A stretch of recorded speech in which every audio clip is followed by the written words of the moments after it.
ಇಡೀ ಹುಮ್ನಾಬಾದ್ ಕ್ಷೇತ್ರದ ಜನ ಹೇಳ್ತಾರ ಏನೋ ನಮ್ಲಿಂದ ತಪ್ಪಾಗಿದೆ, ನಾವು ಇವತ್ತಿರ್ತಕ್ಕಂಥ ಒಳ್ಳೆಯವ್ರಿಗೆ ಗೆಲ್ಸ್ಬೇಕಾಗಿತ್ತು, ಆಗ್ಲಿಲ್ಲ, ಇವತ್ತು ಕೆಟ್ಟವ್ರ ಅಧಿಕಾರ ಬಂದಿದಾರ ಅಂತ ಕೆಲವ್ರು ಹೇಳ್ತಾ ಇದ್ರು. ಇದೆಲ್ಲ ನಾನ್ ಮಾಡಿದ್ರಿ ನೀವ್ ಮಾಡಕ್ ನೀವ್ ಏನಿದ್ರಿ, ನೀವೇನಾದ್ರೂ ಇದ್ರಾ, ಏನ್ ಜಿಲ್ಲಾ ಪರಿಷತ್ ಇದ್ರಾ ಅಥವಾ ವಿಧಾನ ಪರಿಷತ್ ಇದ್ರಾ? ಇಲ್ಲಿ ಕೂಡ ಏನೂ ಇಲ್ಲ, ಸುಮ್ನೆ ಜನರಿಗೆ ಮೋಸ ಮಾಡ್ತಕ್ಕಂಥದ್ದು. ನನ್ನ ಬೇಜಾರ ಏನು ಅಂದ್ರ ನಾನ್ ತಂದಿರ್ತಕ್ಕಂಥ ಮನೆಗೆ ಇನ್ನೊಂದ್ಸಲ ಪೂಜೆ ಮಾಡಿ ನಾವು ಮಾಡ್ತಾ ಇದ್ದೀವಿ ಅಂತ ಹೇಳ್ತಕ್ಕಂಥದ್ದು ಹೇಳ್ತಾ ಇದ್ರು. ನಾನ್ ಶಾಸಕನಾದ್ಮೇಲೆ 160 ಕೋಟಿ ಎಲ್ಲಿ ಬಂತಪ್ಪ? ಯಾವಾಗ ಲೆಟರ್ ಕೊಟ್ರಿ ನೀವು? ಯಾವಾಗ ಶಾಂಕ್ಷನ್ ಆಯ್ತು ಲೆಟರ್? ಜನ ನೋಡಲ್ವಾ? ಇವತ್ತು ಅವೆಲ್ಲ ಜೇರ್ಪೇಟ್ ಓಣಿಯಲ್ಲಿ ನನ್ನನ್ನು ಅನೇಕ ಬಾರಿ ನಮ್ಮವರ ಅಣ್ಣ ತಮ್ಮ ನಮ್ಮ ಸೋದರ ವಿಧಾನಸಭೆ ಚುನಾವಣೆಯಲ್ಲಿ ಸ್ಪರ್ಧೆ ಮಾಡಿದಾರ. ನಾವೆಲ್ಲರೂ ಕೂಡ ಅವರಿಗೆ ಆಶೀರ್ವಾದ ಮಾಡಬೇಕು ಅಂತ ಸಂಪೂರ್ಣವಾದಂತ ಬೆಂಬಲ ನಾನು ಕೊಟ್ಟಿದ್ದೆ.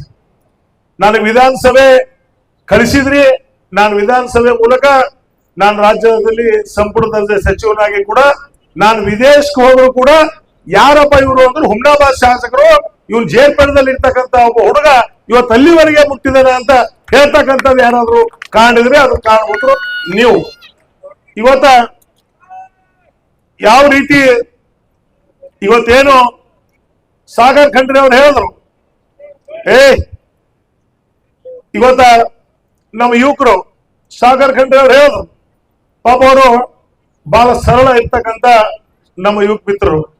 ಅವ್ರು ಹೇಳಿರ್ತಕ್ಕಂಥದ್ದು ನಿಜ. ಸಾಗರ್ ಖಂಡ್ರೆ ಅವರು ನಾನು ಲೋಕಸಭಾ ಚುನಾವಣೆಯಲ್ಲಿ ನನ್ನನ್ನು ನಿಲ್ಬೇಕು ಅಂತ ಪಕ್ಷದ ಹೈಕಮಾಂಡ್ ಕೂಡ ತೀರ್ಮಾನ ಆಗಿತ್ತು.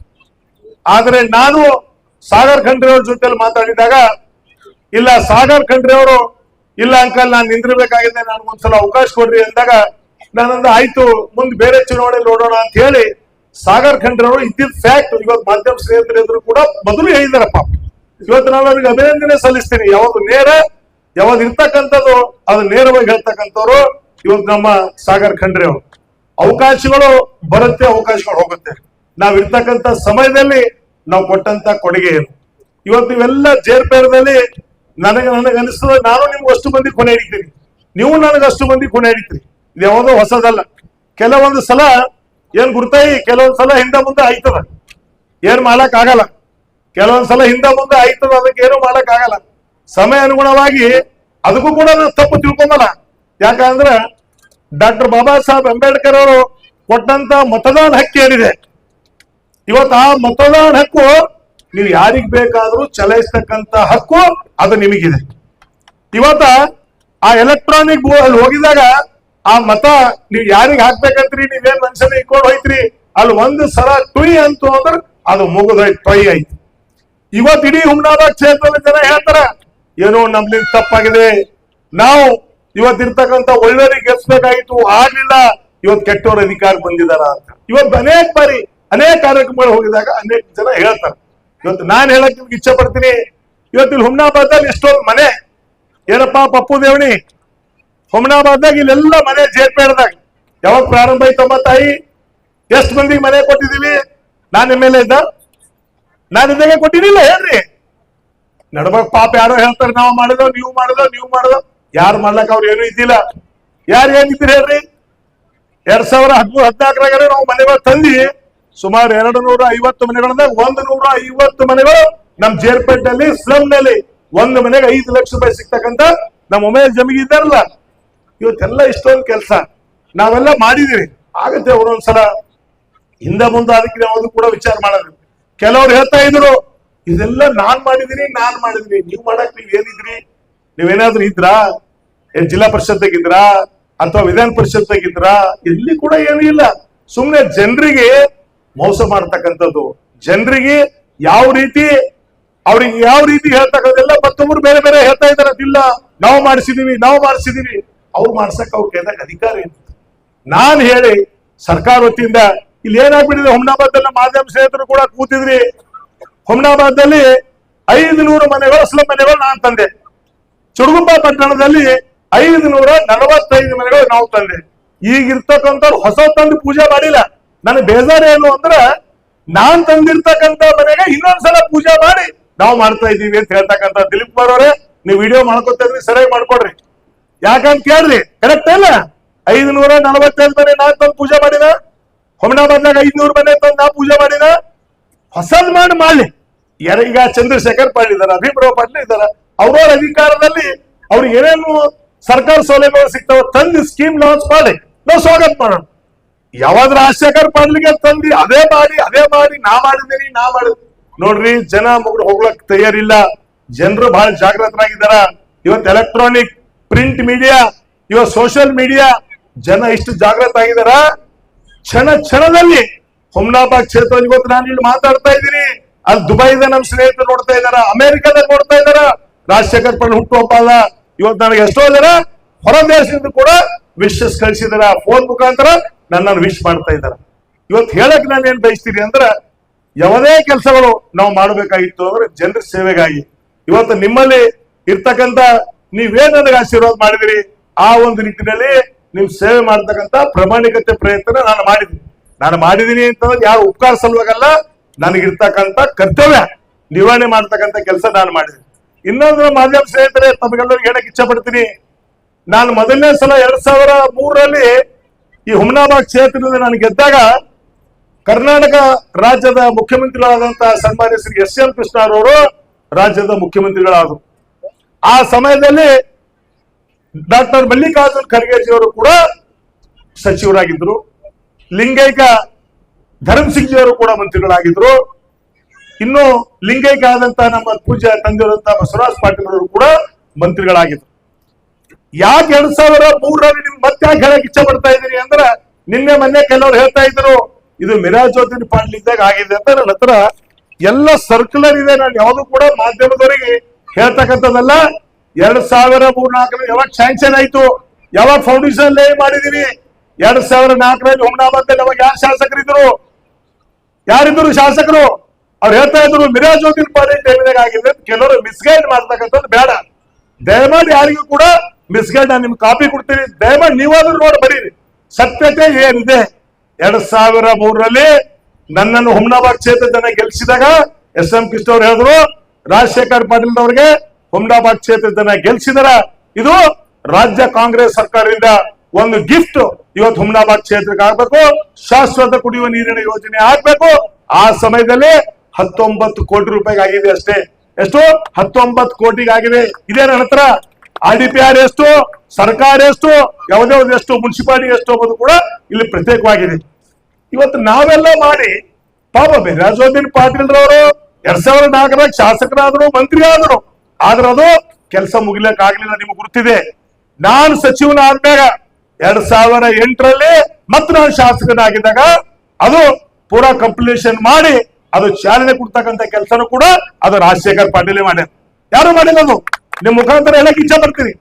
ಅದ್ರ ಜೊತೆಯಲ್ಲಿ ಇನ್ನೊಂದು ಕೂಡ ಅವ್ರು ಹೇಳ್ತಾ ಇದ್ರು, ಈ ಕೇಂದ್ರ ಸರ್ಕಾರದ ಯೋಜನೆ ಈಗೇನು 160 ಕೋಟಿ ರೂಪಾಯಿ ಕಾಮಗಾರಿ ಪ್ರಾರಂಭ ಆಗಿದೆಯಲ್ಲ, ನಿಮ್ಗೆ ನಾನು ಹೇಳಕ್ ಇಚ್ಛೆ ಪಡ್ತೀನಿ, ಸರ್ಕಾರದ ಆರ್ಡರ್ ನನ್ನ ಹತ್ರ. 2000 ನಾನು ಶಾಸಕನಾಗಿದ್ದಾಗ ಇದೆಲ್ಲ ಪ್ರಪೋಸಲ್ ನಾವು ಅವಾಗ ಕೊಟ್ಟು ಕಳಿಸಿದೀವಿ. ಸ್ಯಾಂಕ್ಷನ್ ಕೂಡ 2023 ಪೂರ್ವದಲ್ಲಿ, 2022-23 ಮಧ್ಯದಲ್ಲಿ ಇವತ್ತು ಅದಕ್ಕೂ ಕೂಡ ಅನುಮೋದನೆ ಆಗಿದೆ. ನನ್ನ ಹತ್ರ ಕೇಂದ್ರ ಸರ್ಕಾರ ಮತ್ತು ರಾಜ್ಯ ಸರ್ಕಾರ ಇದು ಕೂಡ ಲೆಟರ್ ಇದೆ. ಯಾರಿಗೆ ತಿಳಿವಳಿಕೆ ಇಲ್ಲಲ್ಲ ಅವ್ರಿಗೆ ಕೂಡ ತೋರಿಸ್ತಕ್ಕಂಥ ಕೆಲಸ ಮಾಧ್ಯಮದ ಮುಖಾಂತರ ತಾವು ಮಾಡ್ರಿ ಅಂತ ನಾನು ವಿನಂತಿ ಮಾಡ್ತೀನಿ. ಯಾರು ಯಾವ ಕೆಲಸ ಮಾಡಿದಾರ ಅದು ಅವ್ರಿಗೆ ಸೇರ್ಬೇಕು. ಇವತ್ತು ಹೇಳ್ತಾ ಇದ್ರು, ನಾನ್ ಶಾಸಕನಾದ್ಮೇಲೆ 160 ಕೋಟಿ ಎಲ್ಲಿ ಬಂತಪ್ಪ, ಯಾವಾಗ ಲೆಟರ್ ಕೊಟ್ರಿ ನೀವು, ಯಾವಾಗ ಸ್ಯಾಂಕ್ಷನ್ ಆಯ್ತು? ಲೆಟರ್ ಜನ ನೋಡಲ್ವಾ? ಜನ ನೋಡ್ತಾ ಇರ್ತಾನೆ, ಯಾವಾಗಾಯ್ತು, ಏನಾಯ್ತು ಅದೆಲ್ಲನೂ ಕೂಡ ನೋಡ್ತಕ್ಕಂಥ. ಜನರಿಗೆ ಹುಚ್ಚು ಮಾಡತಕ್ಕಂಥ ಕೆಲಸ ಬೇಡ. ಪ್ರಾಮಾಣಿಕತೆಯಿಂದ ನಾವು ಏನು ಮಾಡಿದೀವಿ, ಏನು ಮಾಡ್ತಾ ಇದೀವಿ, ನಾನೇನಾದ್ರೂ ಸುಳ್ಳು ಹೇಳ್ಬೋದು, ಅದು ಮಾಡಿದೀನಿ, ಇದು ಮಾಡಿದೀನಿ.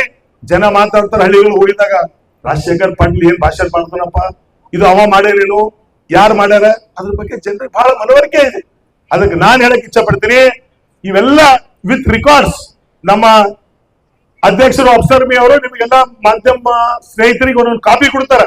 ಸ್ಟೇಟ್ ಗೌರ್ಮೆಂಟ್ 2003ದಾಗ ಏನಾಯ್ತು, 2000 ಮೊನ್ನೆ 21-22ದಾಗ 160 ಕೋಟಿ ರೂಪಾಯಿ ಧರ್ಮಸಿಂಗ್ ಜಿ ಅವರು ಯಾವಾಗ ಲೋಕಸಭಾ ಸದಸ್ಯರಿದ್ರು ಆ ಸಮಯದಲ್ಲಿ ನಾವು ಕೇಂದ್ರ ಸರ್ಕಾರಕ್ಕೆ ಪ್ರಪೋಸಲ್ ಕಳಿಸಿದ್ ಕೂಡ ನಿಮ್ಮೆದುರು ಇದೆ. ಅದಕ್ಕೆ ನಾನು ಇಷ್ಟ ಹೇಳಕ್ ಇಚ್ಛೆ ಪಡ್ತೀನಿ, ಇವತ್ತೆಲ್ಲ ತಾವು ಸ್ವಾಭಿಮಾನದಿಂದ ಜೇರ್ಪಳ್ಳಿರ್ತಕ್ಕಂಥ ಎಲ್ಲ ನಮ್ಮ ತಾಯಿದ್ರು, ನನ್ ಯಾವಾಗ ಹಿಂದಿನ ಜನ್ಮದ ಪುಣ್ಯ ಅದನ್ನೋ ಗೊತ್ತಿಲ್ಲ ನನಗ. ಇವತ್ತು ನೀವಿಷ್ಟು ಸ್ವಾಭಿಮಾನದಿಂದ ನನ್ನನ್ನು ಬರಮಾಡ್ಕೊಂಡಿದ್ರಿ, ನನ್ನನ್ನು ಇಲ್ಲಿ ಕರೆದಿ ಇವತ್ತ ಬಹಳ ಒಳ್ಳೆ ರೀತಿಯಿಂದ ಅಲ್ಲಿಂದ ಇಲ್ಲಿವರೆಗೆ ಮೆರವಣಿಗೆ ಮುಖಾಂತರ, ಯಾಕಂದ್ರ ಇಲ್ಲಿ ಕಾರ್ಯಕ್ರಮ ರಾತ್ರಿ ಆಗ್ಬೇಕಾಗಿತ್ತು, ಅನಿವಾರ್ಯ ಕಾರಣದಿಂದ ಇಲ್ಲಿ ಮಧ್ಯಾಹ್ನ ಮಾಡಬೇಕಾಯ್ತು. ನಾನು ಎಲ್ಲ ನಮ್ಮ ದೇವಣಿ ಪರಿವಾರ ಜೇರ್ಪಾಡಿ ಯುವಕರಿಗೆಲ್ಲ ರಿಕ್ವೆಸ್ಟ್ ಮಾಡಿ ರಾತ್ರಿ ಸಮಯ ಆಗ್ತಾ ಇಲ್ಲ, ಅದಕ್ಕೆ ಮಧ್ಯಾಹ್ನ ಮಾಡಬೇಕು ಅಂದಾಗ ಅವರೆಲ್ಲರೂ ಕೂಡ ಇದು ಮಾಡಿ ಇವತ್ತ ಮಧ್ಯಾಹ್ನ ಮಾಡೋದು ಕೂಡ ಇಷ್ಟೊಂದು ಅಪಾರ ಸಂಖ್ಯೆ. ಅವ್ರು ನಾವು ಹೇಳಿದ ಪ್ರಕಾರ ನಾವು ಯಾರಿಗೂ ಕೂಡ ಹೇಳಕ್ ಹೋಗ್ಲಿಲ್ಲ, ನಾನು ಹುಟ್ಟೊಬ್ಬನೇ ಮಾಡಲ್ಲ ಅಂತ ಹೇಳ, ಆದ್ರೂ ಕೂಡ ನಿಮ್ಮ ಪ್ರೀತಿ ವಿಶ್ವಾಸ ನಾನು ಚಿರಋಣಿ ಆಗಿರ್ತೀನಿ. ಯಾಕಂದ್ರ ಯಾವುದೇ ಒಂದ್ ಮನುಷ್ಯ ಎಷ್ಟೇ ದುಡ್ಡು ಖರ್ಚು ಮಾಡ್ಬೋದು, ಏನೇ ಆಗ್ಬೋದು, ಏನೇ ಇಲ್ಲ, ಬಟ್ ಜನ ತಮ್ಮ ಮನಸ್ಸಿನಿಂದ ಬರ್ತಕ್ಕಂಥದ್ದು. ಯಾಕಂದ್ರೆ ಇವತ್ತು ಬೆಳಿಗ್ಗೆ ನೋಡ್ತಾ ಇದ್ದೀನಿ, ನನ್ ನಿಂದ್ರಕ್ಕೂ ಆಗ್ತಾ ಇಲ್ಲ, ಕುಂದ್ರಕ್ಕೂ ಆಗ್ತಾ ಇಲ್ಲ. ಅಷ್ಟೊಂದು ಜನ ಹಾರು, ಶಾಲು, ಹೂವಿನ ಹಾರು. ನನಗನ್ನಿಸ್ತದ ಯಾರು ಹೈದರಾಬಾದ್ ತರಿಸಿದಾರ, ಯಾರು ಬೆಂಗಳೂರಿನ ತರಿಸಿದಾರ, ಪಾಪ ಅವರು ಅಷ್ಟೊಂದು ಖರ್ಚು ವೆಚ್ಚಗಳು ಮಾಡಿ ಇವತ್ತು ಶಾಲು ಹಾರುಗಳು ಇವತ್ತು ಪಾಪ ತಾವು ನನ್ನಾಗಿರ್ತಕ್ಕಂಥ ಪ್ರೀತಿ ವಿಶ್ವಾಸದಿಂದ ತಾವು ಮಾಡಿದ್ರಿ. ನಿಮ್ಗೆ ನಾನು ಕೋಟಿ ಕೋಟಿ ಅಭಿನಂದನೆ ಸಲ್ಲಿಸ್ತೀನಿ. ನಿಮ್ ಪ್ರೀತಿ ವಿಶ್ವಾಸ ಸದಾ ನನ್ಮೆ ಆಗಿರ್ಲಿ. ಅದರ ಜೊತೆಯಲ್ಲಿ ಇಲ್ಲೆಲ್ಲ ಕೆಲಸ ಮಾಡಿದ್ದೆಲ್ಲ ಗುರ್ತಿದೆ. ಈಗೇನು ಶಿಶು ಮಕ್ಕಳ ಸರ್ವಾಂಗೀಣ ಅಭಿವೃದ್ಧಿ ಚೇರ್ಪೇಟ್ ಬಿಡುವಲ್ಲಿ 2 ಹಂತದಲ್ಲಿ ಒಟ್ಟು 12 ಲಕ್ಷ, ಮೌನೇಶ್ವರ ಶಾಲೆ ಹಿಂದ್ಗಡೆ ಪೀರು ಕಳಿಸಲು 8 ಲಕ್ಷ, ಇವೆಲ್ಲ ಕೊಟ್ಟಿರೋದು ಹುಮನಾಬಾದ್ ಪಟ್ಟಣದ ಜೇರ್ಪೇಟ್ ಬಿಡುವ ಜನರ ಸರ್ವಾಂಗೀಣ ಅಭಿವೃದ್ಧಿ ಪೂರ್ವಕವಾಗಿ. ಅದೇ ಹೇಳಿದ್ರೆ 2018-19 ಸಾಲಿನಲ್ಲಿ ಸ್ಲಂ ರೋಡ್ ವತಿಯಿಂದ ಪ್ರತಿ ಮನೆಗೆ 5 ಲಕ್ಷ ರೂಪಾಯಿ ನೀಡಿ ಒಟ್ಟು 12,45,00,000 ಅನುದಾನ ವೆಚ್ಚ ಮಾಡುವ ಮೂಲಕ ಜೇರ್ಪೇಟ್ ಬಿಡುವಲ್ಲಿ ಒಟ್ಟು 250 ಮನೆಗಳು ನಿರ್ಮಾಣ ಮಾಡಲಾಗಿದೆ. ಜೇರ್ಪೇಟ್ ಬಿಡುವಿಂದ ದುಮ್ಮನ್ಸೂರು ಜನರು ಕೂಡ ತಾವಿದ್ರಿ. ದುಮ್ಮನ್ಸೂರ್ಗೆ ಹೋಗ್ತಕ್ಕಂಥ ಬ್ರಿಡ್ಜ್ ಮಳೆ ಬಂತು ಅಂದ್ರೆ ನೀವು ಅಕಡಿಂದ ಹೋಗ್ಬೇಕಾಗಿತ್ತು.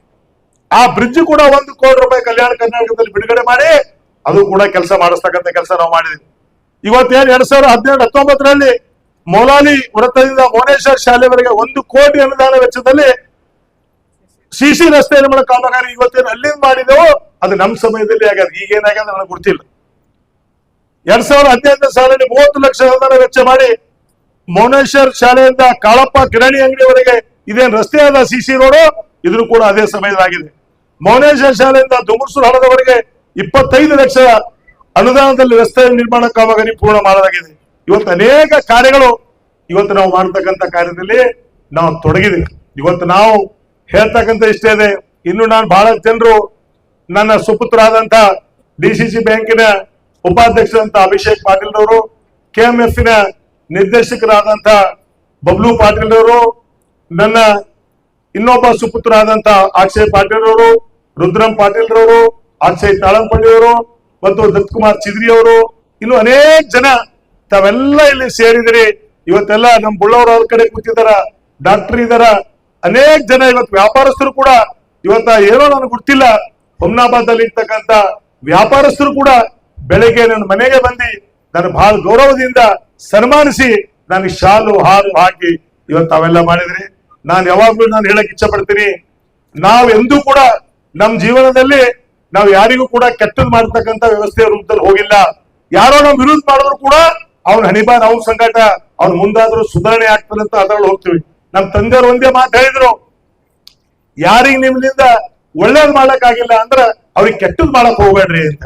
ಅದಕ್ಕೆ ನಾವು ಆ ಭಾವನೆ ಇಟ್ಕೊಂಡೆ ಜನರ ಮಧ್ಯದಲ್ಲಿ ಸೇರಿ ಒಂದು ಒಳ್ಳೆ ಕಾರ್ಯಗಳು ಮಾಡ್ತಕ್ಕಂಥ ಇದರಲ್ಲಿ ನಾವು ತೊಡಗಿದ್ವಿ. ನಾನು ಹಿಂದೂ ಕೂಡ ನಿಮ್ ಜೊತೆ ಇದ್ದೀನಿ, ಈಗನೂ ಕೂಡ ಇದ್ದೀನಿ, ಮುಂದೂ ಇರ್ತೀನಿ. ನಾನು ಸಾಯುವವರೆಗೂ ಕೂಡ ನಿಮ್ ಜೊತೆಯಲ್ಲಿ ಬೆಳೆದಿ ಹೊಳೆದಿ ಕೆಲಸ ಮಾಡ್ತಕ್ಕಂಥ ಕಾರ್ಯದಲ್ಲಿ ನಾನು ತೊಡಗ್ತೀನಿ. ಮುಂದೆ ಬರ್ತಕ್ಕಂಥ ದಿನದಲ್ಲಿ ಜೇರ್ಪೇಟ್ ಬಡಾವಣೆಯಿಂದ ಒಂದು ಮೆಸೇಜ್ ಹೋಗ್ಬೇಕು. ಪಪ್ಪು ಬರೇ ಸನ್ಮಾನ ಮತ್ತ ಬರ್ತ್ಡೇ ಮಾಡಿದ್ರು ಆಗೋದಲ್ಲ. ಬರ್ತಕ್ಕಂಥ ದಿನದಲ್ಲಿ ಯಾವುದೇ ಚುನಾವಣೆ ಬರಲಿ, ಇಲ್ಲಿಂದು ಬೈಲೆಟ್ ಪೇಪರ್ ಇರ್ಲಿ ಅಥವಾ ಎಲೆಕ್ಟ್ರಾನಿಕ್ ಇದಿರ್ಲಿ, ಆ ಮತದಾನ ಮೂಲಕ ಇವತ್ತು ಅವ್ರಿಗೆ ಯಾರಿಗೆ ಏನ್ ಮುಟ್ಟಬೇಕು ಅವ್ರಿಗೆ ಮುಟ್ತಕ್ಕಂಥ ಕೆಲಸ ಪ್ರಾಮಾಣಿಕತೆಯಿಂದ ನೀವೆಲ್ಲ ಮಾಡ್ತೀರಿ ಅಂತ ನನಗೆ ಭರವಸೆ ಇದೆ. ನೀವೆಲ್ಲರೂ ಕೂಡಿ ಬಹಳ ಗೌರವದಿಂದ ನನ್ನನ್ನು ಸನ್ಮಾನಿಸಿದ್ರಿ. ಸದಾ ನಿಮ್ಮ ಪ್ರೀತಿ ವಿಶ್ವಾಸ ನನ್ನ ಮ್ಯಾಗಿರ್ಲಿ. ಯಾಕಂದ್ರೆ ನಮ್ ಗಂಗಾಧರ್ ಶಿವಾಚಾರ್ಯ ಅವ್ರು ಯಾವಾಗ್ಲೂ ಹೇಳ್ತಾ ಇರ್ತೀರಿ, ನನಗ ಯಾರ ಬಗ್ಗೆ ಏನು ಕೂಡ ಮಾತಾಡೋದ್ ಬೇಡ, ನಿಮಗೆಲ್ಲ ದೇವ್ರು ಒಳ್ಳೇದ್ ಮಾಡ್ತಾನ, ನಿಮಗೆಲ್ಲ ಆಶೀರ್ವಾದ ಇದೆ, ವೀರಭದ್ರನ ಆಶೀರ್ವಾದ ಇದೆ ಅಂತ ನಾನು ಯಾವಾಗ್ಲೂ ಕೂಡ ಅಪ್ಪಾಜಿಯವರು ಕೆಲವೊಂದ್ಸಲ ಅವರೊಂದು ನಾವೊಂದು ಮಾತಾಡುವಾಗ ಅಪ್ಪಾಜಿಯವರು ಹೇಳಿದ್ರು, ಇಲ್ಲ ನೀವೇನು ಹೆಂಡಿ ಮ್ಯಾಗ ಕಲ್ಲು ಹೊಡೆದ್ರೆ ಮಾರಿ ಮ್ಯಾಗ ಬೀಳ್ತು, ಆ ಕಲ್ಲು ಯಾಕೆ ಹೊಡಿತ್ರಿ, ಆ ಹೆಂಡಿ ಮಾರಿ ಮ್ಯಾಗ ಯಾಕೆ ಸಿಡಿಸ್ಕೋತೀರಿ ಅಂತ ಅಪ್ಪಾಜಿಯವರು ಒಂದ್ಸಲ ಸೂಕ್ಷ್ಮವಾಗಿ ಹೇಳಿದ್ರು ನನಗೆ. ಯಾಕಂದ್ರೆ ನಾನು ಬಹಳ ಸೂಕ್ಷ್ಮವಾಗಿ ನಾನು ತಿಳ್ಕೊಂಡ ಆಯ್ತು ಬುದ್ಧಿ ತಾವ್ ಯಾವ ರೀತಿ ಆದೇಶ ಮಾಡ್ತೀರಿ ಆ ಆದೇಶ ಗುಣವಾಗಿ ನಾನು ನಡೀತೀನಿ ಅಂತ. ಇವತ್ತೇನು ತಾವೆಲ್ಲರೂ ಕೂಡ ಅನೇಕ ಜನ ತಾವೆಲ್ಲ ಭಾಗಿಯಾಗಿದ್ರಿ. ಇನ್ನು ನನಗ ಮತ್ತೆ ರಾಜರಾಜೇಶ್ವರಿ ದೇವಸ್ಥಾನಕ್ಕೂ ಕೂಡ ಹೋಗ್ಬೇಕಾಗಿದೆ. ಲಿಂಗೈಕ್ಯ ತಂದೆಯವರಾದಂತ ಪೂಜ್ಯ ಬಸವರಾಜ್ ಪಾಟೀಲ್ ಜಿಯವರ ನಮ್ಮ ಸ್ವರ್ಗೀಯ ತಾಯಿ ಆದಂತ ಶಕುಂತಲಾ ಪಾಟೀಲ್ ರವರ ಅಲ್ಲಿ ಇದಕ್ಕೂ ಕೂಡ ಹೋಗ್ಬೇಕಾಗಿದೆ. ವೀರಣ್ಣ ಪಾಟೀಲ್ ರವರು ಬಹಳ ಇದರಿಂದ, ಯಾಕಂದ್ರೆ ಇದರಲ್ಲಿ 4 ಜನ ಅಣ್ಣತಮ್ಮರಲ್ಲಿ ಅವರೊಬ್ಬರೇ ಹಿರಿಯರು. ಇವತ್ತು ಅವ್ರ ಹಿರಿಯರ ಒಂದು ಮಾರ್ಗದರ್ಶನದಲ್ಲಿ ಇವತ್ತು ಅವ್ರು ಹೇಳ್ತಕ್ಕಂಥದ್ದು ಬಸವರಾಜ್ ಪಾಟೀಲ್ ಸತ್ಯ ಮಾತು. ಎದುರು ಹಣಮಂದಿಯವರು ಇದ್ದಾರ, ಅಲ್ಲಿ ಮುಂದೆ ವೀರಭದ್ರೇಶ್ವರ್ ಇದ್ದಾರ. ಇಷ್ಟೆಲ್ಲ ಪರಿವಾರ, ಈ ಗೌಡ್ರ ಪರಿವಾರ ಮುಂದಾಗ್ಬೇಕು ಅಂದ್ರೆ ಲಿಂಗೈಕ್ಯ ಬಸವರಾಜ್ ಪಾಟೀಲ್ ರವರು 1,00,000% ಸತ್ಯ ಮಾತು. ಬಸವರಾಜ್ ಪಾಟೀಲ್ ಇಲ್ಲದೆ ಇದ್ದಿಲ್ಲ ಅಂದ್ರೆ ನಾವೆಲ್ಲ ಎಲ್ಲಿ ಹೋಗ್ತಿದ್ದೋ ಗೊತ್ತಿಲ್ಲ. ಈಗ ಇದ್ದವರು ಇಲ್ದೋರು ಎಲ್ಲರಿಗೆ ಬಸವರಾಜ್ ಪಾಟೀಲ್ ಅವರ ಆಶೀರ್ವಾದದಿಂದ ಈ ಮಟ್ಟಕ್ಕೆ ಬೆಳೀತಕ್ಕಂಥದ್ದು ನಮಗ ಸಿಕ್ಕಿದೆ. ಅದ್ ಸಲುವಾಗಿ ತಮಗೆಲ್ಲರಿಗೆ ಇನ್ನೊಂದ್ಸಲ ನಾನು ಕೋಟಿ ಅಭಿನಂದನೆಗಳು ಸಲ್ಲಿಸಿ. ಖರೀದಿಸುವ ಪ್ಲಾನ್ ಇರುತ್ತೀರಾ?